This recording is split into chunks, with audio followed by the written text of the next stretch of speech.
Hi, parents. Kirk Jones, North Coast Church High School Fallbrook pastor here, giving you the weekend recap.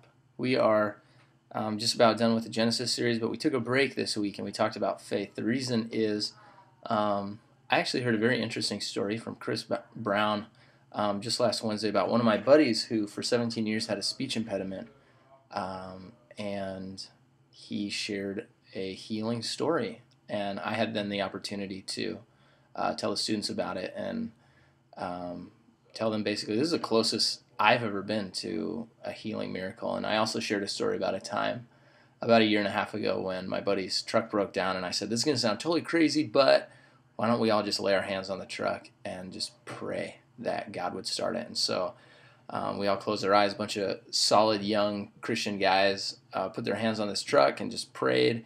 And my buddy Brian got in the truck, turned the key, nothing happened. And it didn't rock my faith. It didn't cause me to doubt anything. I just thought, oh well, we tried our hardest. And kind of segued into, so how does this thing, faith, work? Sometimes we pray for things and God answers them immediately. Sometimes we pray for things and God says wait. Sometimes we pray for things and God says no. We hear these crazy stories, usually in third world countries, and then it seems like when we pray for them ourselves, it just doesn't happen. So we talked about faith, what it is. Hebrews 11:1, faith is being sure of what we hope for and certain of what we do not see. But three things faith wasn't. Positive thinking, it doesn't have anything to do with, well, you just got to believe, you just got to have faith. It's not the Oprah Winfrey, if you think it, you can will it into being. Two was superstition. Faith is not having a Bible on your coffee table so that it brings you good luck. It is not going to church and crossing everything off on your box so that you wind up in heaven. And three, faith is not blind.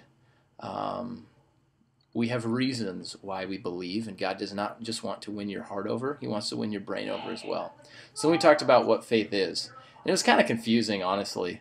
I think I was able to clarify a little bit better second service. But number one was faith does not surrender reason. It goes beyond reason.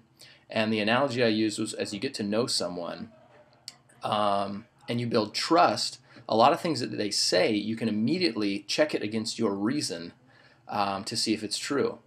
If a high schooler said to me that they're 65 years old, my reason would let me know that that was a false statement. But as our reason lines up with what someone says, we begin to trust them, and eventually they'll start to say things that our reason cannot check. For example, my favorite toy when I was a child was this.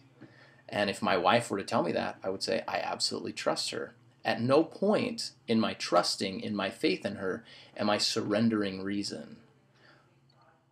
My faith, my trust in her is going beyond reason. So we kind of fleshed that out. The second thing was faith is acknowledging that God is a God. And sometimes we go, why is this happening to me, God? Why are you doing this? Why is my life this way? Well, God will not, nor should he ever respond like a human being, because he is God.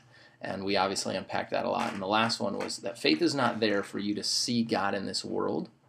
It is there for people to look at you and see God, to look at your life and see God. So faith isn't just there so that you can look at the world and say, God, do something cool. Move this mountain, just like you said in, Matthew 17:20. Do this, do that. Faith is actually there so that when people look at our lives, they say, wow, this person is different. What's going on?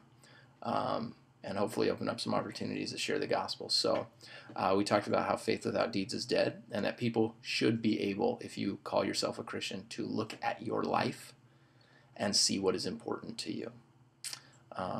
We talked about how students don't run home from school and dive off of cliffs head first because they firmly believe in gravity. And if you really do believe in something, it will affect the way that you live.